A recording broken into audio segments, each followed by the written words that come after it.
Every nation has its origin story.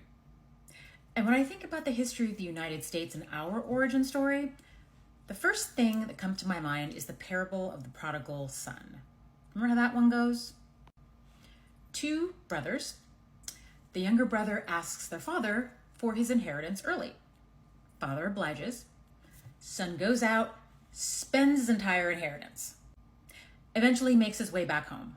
And in spite of the fact that he has irresponsibly blown all the money his father gave him, father welcomes him back with open arms. Meanwhile, the older brother looks around and is like, wait a minute, why don't I get a welcome home dinner? I'm the one that stayed here, did everything I was supposed to do, and never complained. The moral of the story is supposed to be that God's love is unconditional, so even if your son's a fuck up, you still welcome him back and love him, and the family's still supposed to embrace him.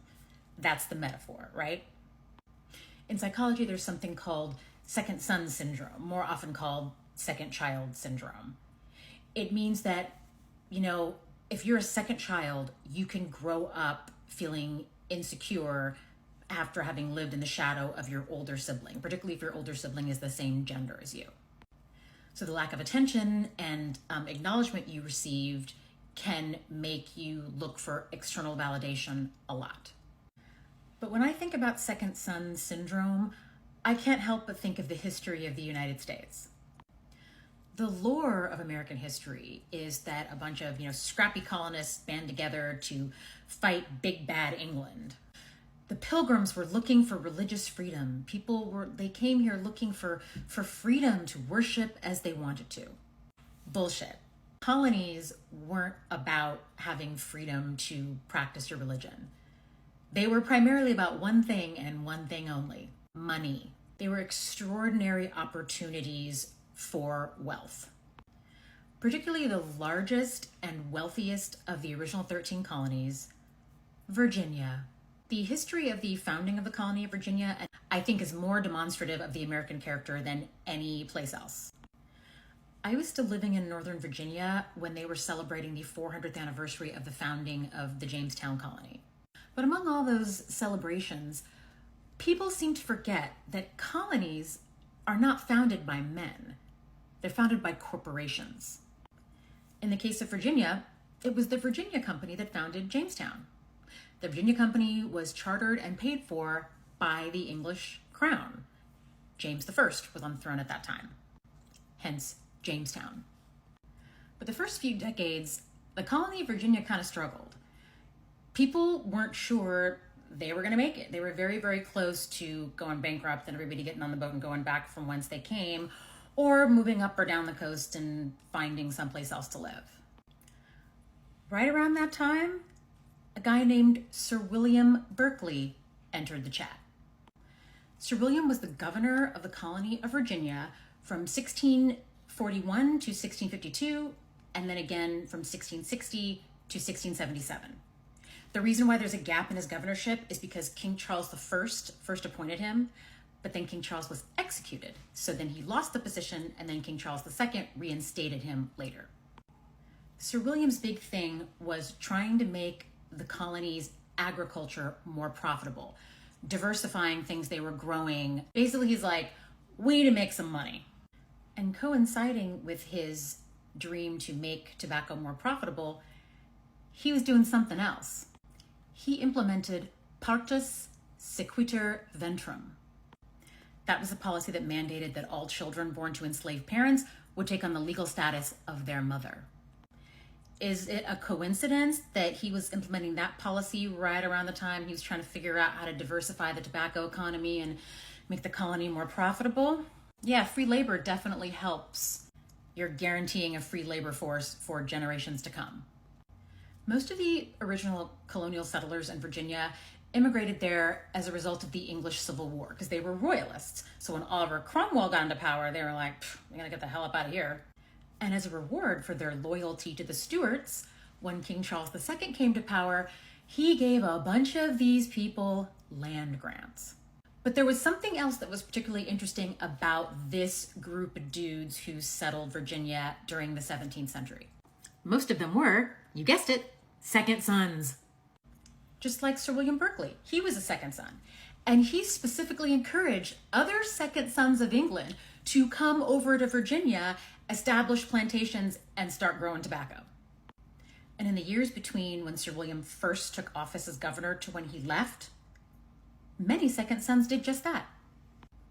English law functioned on the doctrine of primogeniture. So that meant that the firstborn son inherited everything. The title, the money, the power, the influence, everything. So think back to the psychology bit.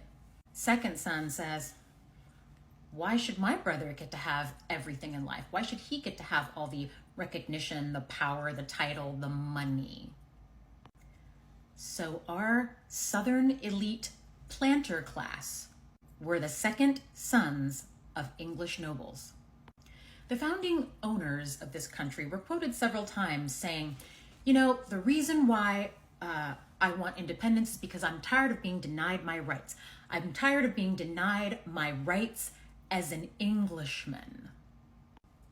Those are the rights that all the firstborn sons of England had. The right of property, representation in local government, a seat in the House of Lords, a vote on taxation. So it wasn't really their rights as an Englishman they wanted. They wanted the privileges that the older son who had the title would get. All the money, power, and influence. And they were pissed that they weren't getting it. These guys, our founding owners, were the descendants of second sons. George Mason, founding father, he was George Mason the Fourth. His father was George Mason the Third. His father was George Mason the Second. And his father was George Mason the First. He was the third of seven. He was the third son. William Randolph the First. His son, Isham Randolph of Dungeness.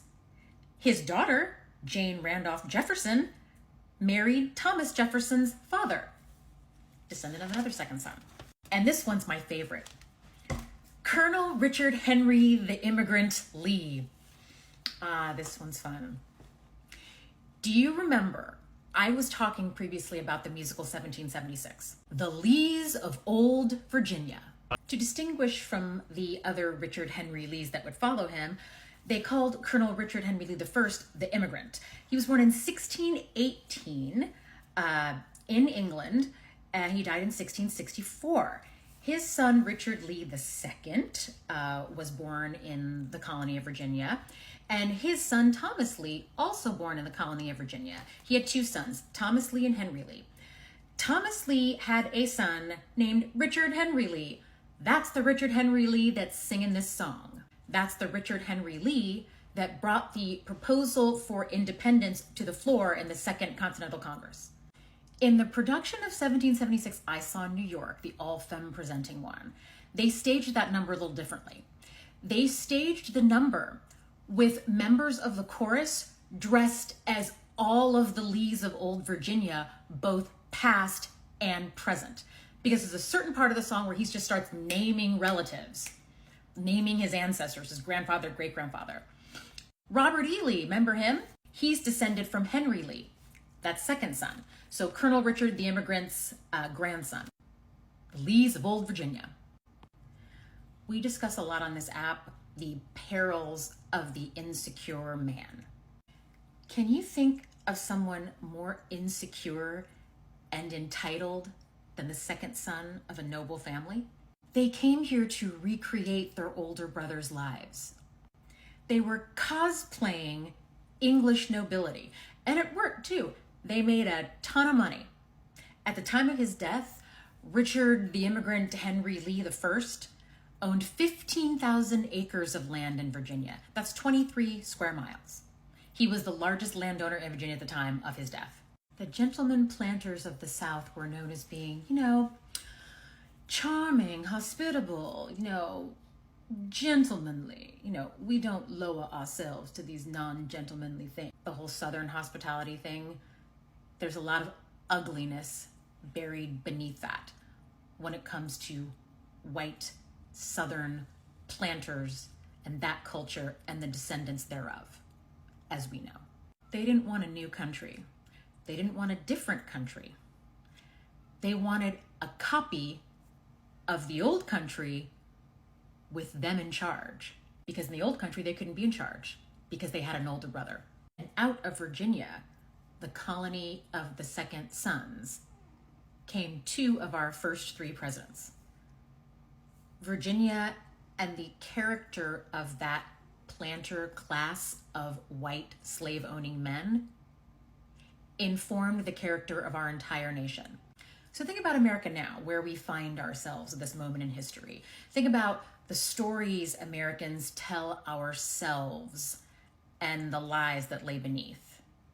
The stories we tell about our origins, our past and our present, and the real story. And now, think about the fact that we're largely founded by bratty second sons from England. Is it any wonder that second son character of being more rebellious, adventurous, looking for validation that the psychologists talk about? How easily can those traits turn to narcissism? Think about that. And think about that as I give you a little list of second sons in recent history. Let's go. Richard M. Nixon, disgraced president and second son. Prince Andrew, Duke of York, disgraced royal and second son. No explanation necessary. He's a second son too. And finally, Donald Trump, convicted felon, presidential candidate, and second son. Now some second sons of the fictional variety. I'm your older brother, Mike, and I was stepped over. It ain't the way I wanted it. I can handle things. I'm smart.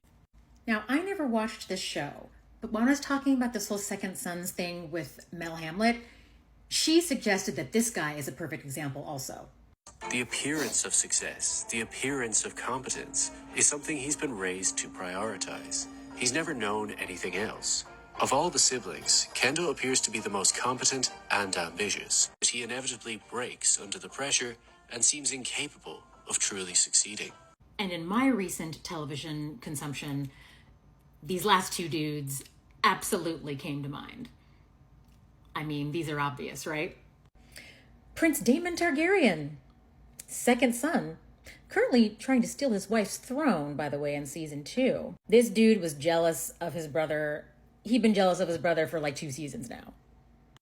And his nephew, Prince Aemond Targaryen, second son, who is about to steal his brother's throne.